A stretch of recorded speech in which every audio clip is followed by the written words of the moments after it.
Hello everybody, what's going on? Few big updates are coming from NIO Giant. For a long time, the premium compact segment in China was owned by legacy brands, think like Smart One and Electric Mini Cooper. But a new challenger has emerged, and its latest sales figures are nothing short of a shockwave. Look at the September sales data. The Firefly clocked nearly 6,000 units, 5,896 to be precise. That's more than double the Smart One sales of 2,082 units. And it utterly dwarfs the electric Mini Cooper 948. And here's the key takeaway from the data in that graphics. The Firefly is leading in all Tier 1 cities. These are trend-setting, high-consumption urban centers where premium brand loyalty is fierce. NIO isn't just competing, they are dominating their rival right out of the gate. This vehicle is more than just a car. It's the cornerstone of NIO crucial multi-brand strategy, specifically targeting the high-end urban customers. So the question here is that how did a new brand from NIO achieve this massive leap so quickly? It comes down to two things: product excellence and strategic infrastructure. First, the product. The Firefly is not a cheap car, it's a premium compact that's designed from day one to beat the competition on a technological and safety level. The Firefly has already achieved the highest tier all good rating in China Insurance Automotive Safety Index, a monumental achievement for a compact vehicle. We are talking about segment leading safety, space, and tech. It even has a superior turning radius than its rival, the Mini Cooper. Perfect for city driving, but the biggest strategic advantage, the NIO ecosystem, is what truly separates it. The Firefly integrates directly into NIO's world-class battery as a service model. This allows customers to rent rather than own the battery, drastically cutting the initial purchase price and simplifying battery upgrades.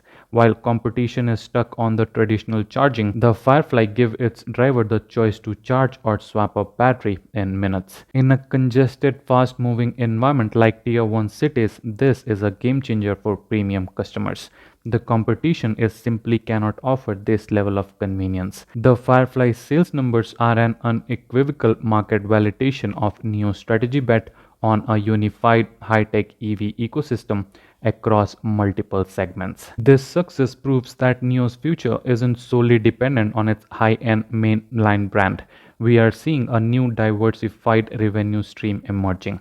The Firefly, along with the other mass market brand like Onvo, shows NIO vision to cover the entire premium EV spectrum. For the top of the line executive sedan all the way down to the high-end urban compact, this is the full stack approach that major global automakers strive for. The market has been skeptical about NIO's path to profitability, focused heavily on quarterly losses. But these Firefly sales figures are a clear signal that company is executing perfectly on its strategy, capturing market share, diversifying the product line, and utilizing battery swap network as a powerful competitive moat. The scale and efficiency gains from producing across three distinct brands, all leveraging a core technology platform, are what will ultimately drive them to sustain profitability. When you look at the raw numbers, a new premium compact brand immediately outselling its established rivals by a massive margin, you have to recognize the success. NIO's Firefly is not the flash in the pan, it's the right product on the right platform at the right time in the most important EV market in the world. For investors, these sales numbers are an absolute green light. They signal a successful product launch, a powerful multi-brand strategy, and the solid execution that will fuel NIO's growth for years to come. NIO is igniting its segment by segment dominance, so keep your eyes on the future because for NIO, the Firefly has begun to glow.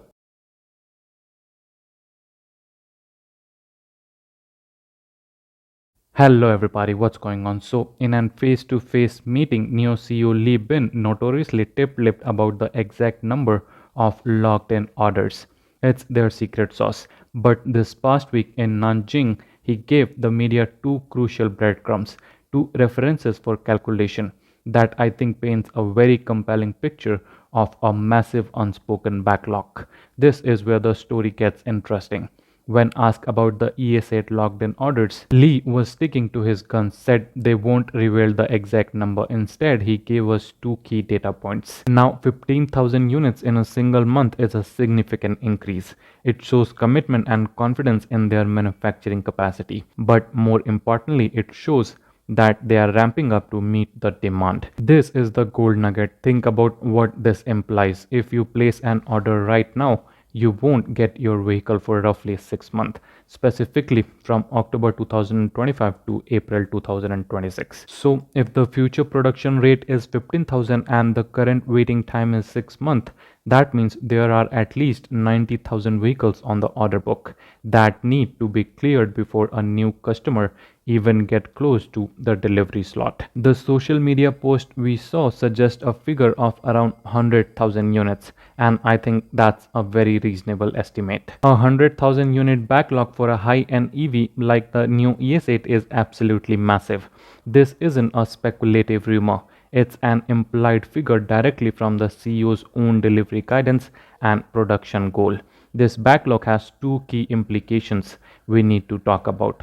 First, revenue visibility. This is a massive safety net. It means NIO has a guaranteed high volume revenue stream locked in for the next half year. This stability is exactly what institutional investors look for. Second, the market confidence. A backlog of this size is clear, definitive statement that the ES8 product, despite fierce competition, is hitting a nerve with customers. People aren't just interested, they are willing to wait 6 months and put down their money. So, the key takeaway here for us as investors is that NIO has struggled with narrative around their delivery numbers, specifically when facing giants like Tesla. But this glimpse into the ESA demand changes the conservation entirely. It suggests that their challenge isn't demand, it's execution and production ramp up. The market is currently valuing the stock based on its past and current delivery numbers. But as a finance host, I have to look forward. And the forward looking indicator directly from the CEO William Lee are shouting massive locked in orders. If NIO can successfully execute on that promise of 15,000 units per month production run and start clearing this enormous backlog, that revenue is going to hit the balance sheet like a tidal wave. My final thought here is that don't get caught up in the short term fluctuation, focus on structural demand.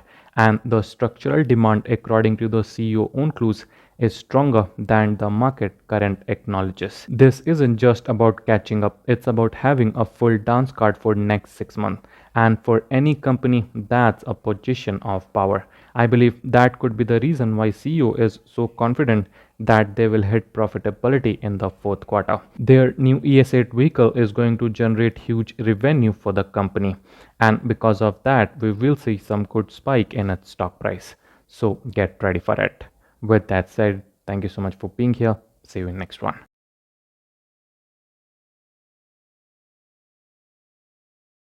Hello everybody, what's going on? So we have all seen the news and image circulating like this one right here. On the 25th at Nanjing Willing Car Owner Annual Meeting, NIO CEO Li Bin was personally delivering a batch of vehicles to the users along with other executives like Senfei. Now, why is the CEO of a multi-billion-dollar publicly traded company in China, the head of a company that is often called China's Tesla, out there handling over car keys?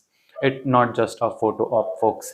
This is a massive signal to the market, and it's why I believe that NIO has a strong positive trajectory ahead. When a company's founders step away from high-level strategic meeting to participate in the most basic hand-on customer transaction, it sends three critical messages, and they all are bullish. First one is focus on the user experience. It's all about user experience. NIO has always staked its reputation on its services, the power swap stations, the NIO houses, and the communication. By personally delivering cards, Liben is saying we don't just sell vehicles, we start a relationship. This creates incredible user stickiness in a hyper-competitive EV market where technology is rapidly commoditizing. Service and community become the key differentiator. This move reinforced their unique selling proposition. Message 2 is confidence in quality. By presenting at the moment of handover The CEO is essentially co-signing the quality of product being delivered. He is taking personal accountability. This isn't something a leader of a company struggling with production bottleneck or quality control issue would typically do. This suggests confidence in their recent production ramp up, especially following the launch of their newer models. It's a subtle note to reliability of their supply chain and manufacturing. And message 3, which is crucial for the Chinese customer market, the personal touch. The post we saw mention users saying they had never seen such a car company and boss. This creates a powerful emotional narrative. It humanizes the brand. For a stock that has faced volatility, this kind of positive grassroots sentiment can translate into invaluable word of mouth marketing, which costs the company nothing. Now, let's talk about how this translates to your investment thesis. We are not talking about a feel good story here.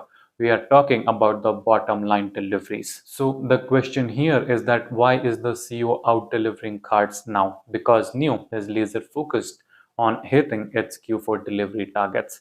Every car handed over right now counts. We have seen the company struggle to meet its ambitious goal in the past, leading to market disappointment. Lieben being on the ground suggests an all hand on deck mentality to maximize sales volume before the quarter ends. Higher delivery numbers means better revenue, better gross margin, and a faster path to profitability.